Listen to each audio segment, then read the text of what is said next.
Olá, meu nome é Arlete Corrêa, eu vou trabalhar no curso de Seminário de Avaliação com o pessoal do atendimento educacional especializado na perspectiva de educação inclusiva.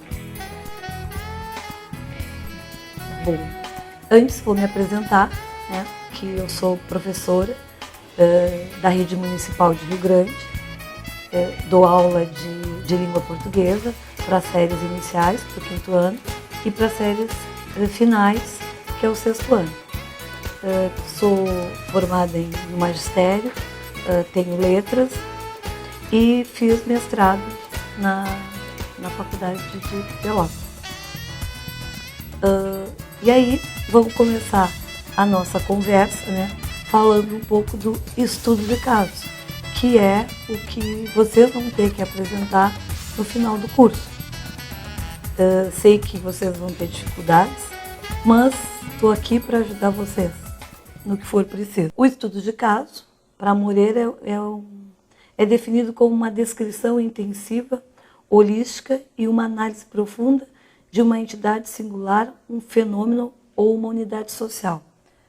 Resumindo, a gente olha para um foco e vai descrevendo o que é isso. Para Moreira, o estudo de casos na educação ele é recente, apesar de ele já ser muito utilizado. Como é que vai ser o nosso estudo de casos? Eu fiz um estudo e deixei ele específico para o nosso curso. Ele tem que ter um título e a introdução, o desenvolvimento e as considerações finais, elas não precisam vir explicitadas, mas elas precisam vir. E as referências bibliográficas também. O que vem dentro da introdução? Bom, dentro da introdução tem que vir motivação por olhar esse fato, localização do caso no espaço e no tempo, espaço que frequenta na escola, o tempo que ele frequenta, a intervenção, como é que ocorre essa promoção e o objetivo de fazer esse relato, o objetivo de fazer esse estudo de caso. Isso dentro da introdução. No desenvolvimento, contar o caso propriamente dito. Trazer para o texto os pais, o pai, a mãe, a avó, com quem esse sujeito mora. E quais são as implicações que essas pessoas influenciam a pessoa que está sendo estudada.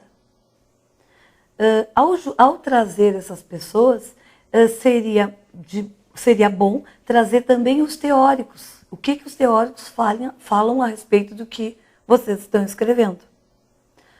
Uma outra coisa importante é cuidar da cronologia. Então, à medida que as coisas vêm acontecendo no real, a gente vem obedecendo essa cronologia também dentro do texto. E depois, as considerações finais. O que eu vou dizer dentro das considerações finais? Estratégias. O que vocês estão analisando uma pessoa X? Bom, o que vocês fizeram para tornar esse aluno incluso?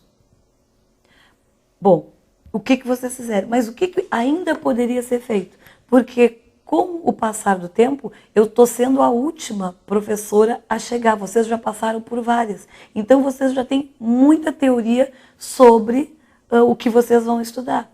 Então, agora, o que vocês poderiam ter feito e não fizeram? Uma outra coisa importante nas considerações finais é se houve, por causa desse sujeito, se houve adequação curricular, se houve adequação arquitetônica, o que aconteceu, quais são as possibilidades que ocorreu para que esse sujeito fosse incluso.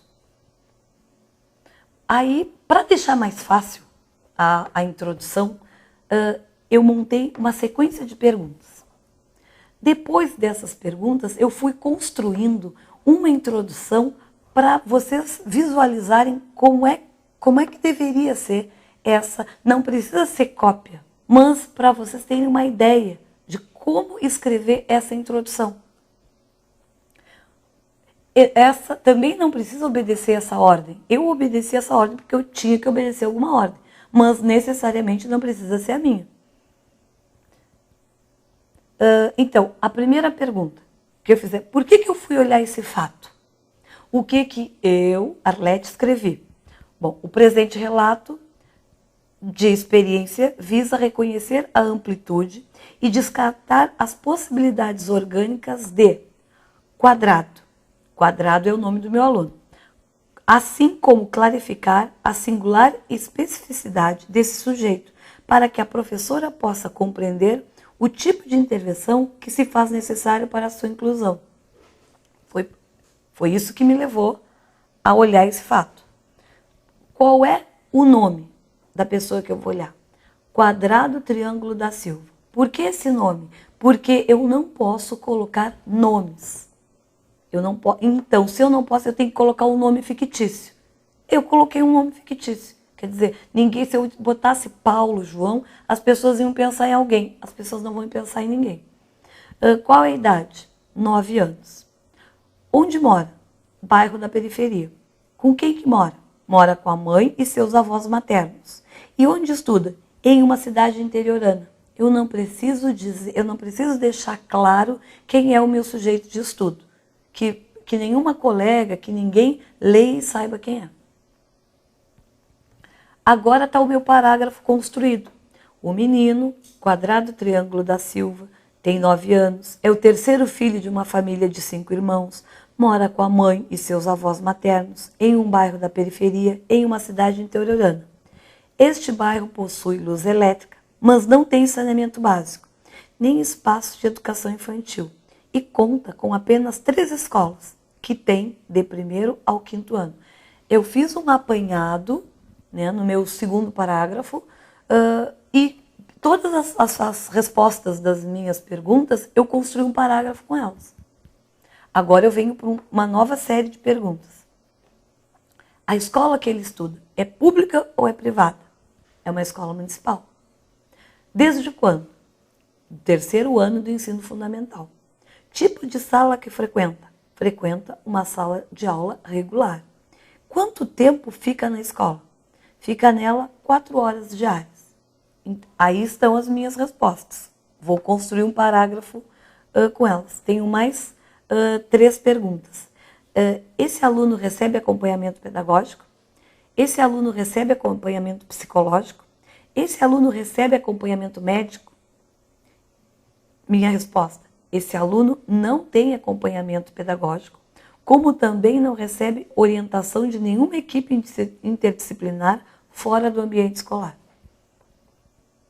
Agora a construção do parágrafo.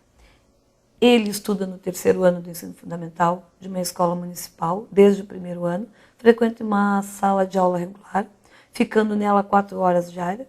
Esse aluno não tem acompanhamento pedagógico, como também não recebe orientação de nenhuma equipe interdisciplinar fora do ambiente escolar. Eu construí o parágrafo.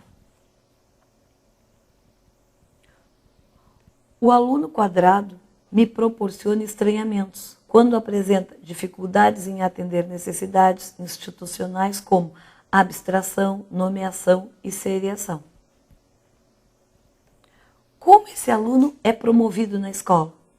O aluno recebe promoção automática, através de 2 tempos, da aquisição dos conceitos pedagógicos do letramento, mas também por intermédio de todas as habilidades e da rotina das aquisições sociais.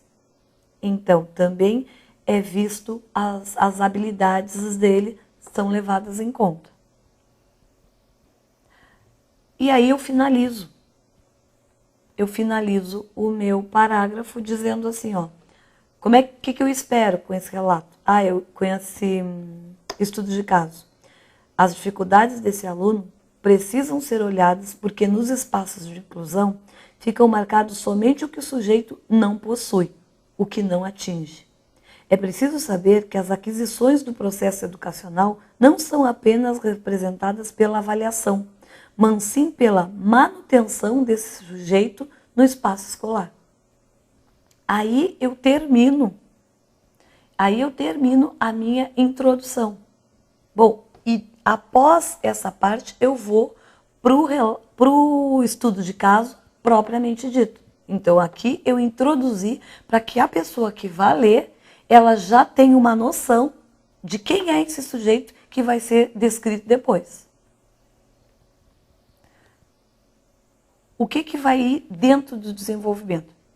Vai ser contado o caso em seus detalhes. Aí, o que eu já tinha dito, a cronologia dos acontecimentos é um fator que precisa ser respeitado. É trazido os familiares. Precisa fazer-se presente o diretor, o supervisor, o orientador, o professor, os colegas de aula e funcionários. E que adaptações foram feitas para esse aluno se tornar incluso.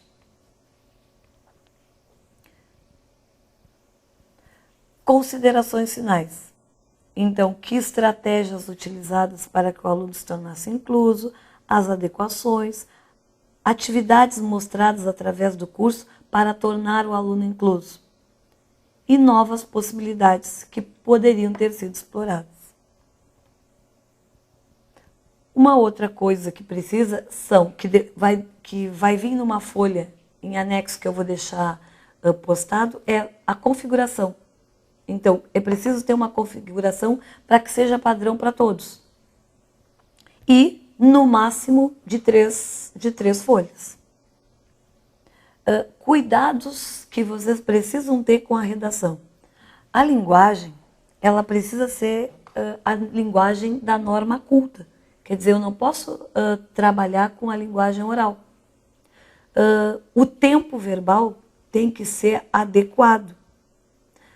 Fazer com que trazer autores para esse estudo de caso, porque senão parece que vocês inventaram. Então, para dar um embasamento teórico para esse estudo de caso de vocês.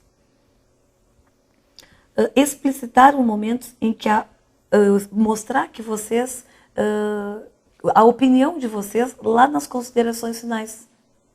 Fazer-se presente, não, a gente não tem que ficar calado o tempo inteiro. Não, eu vou trazer a minha opinião nas considerações.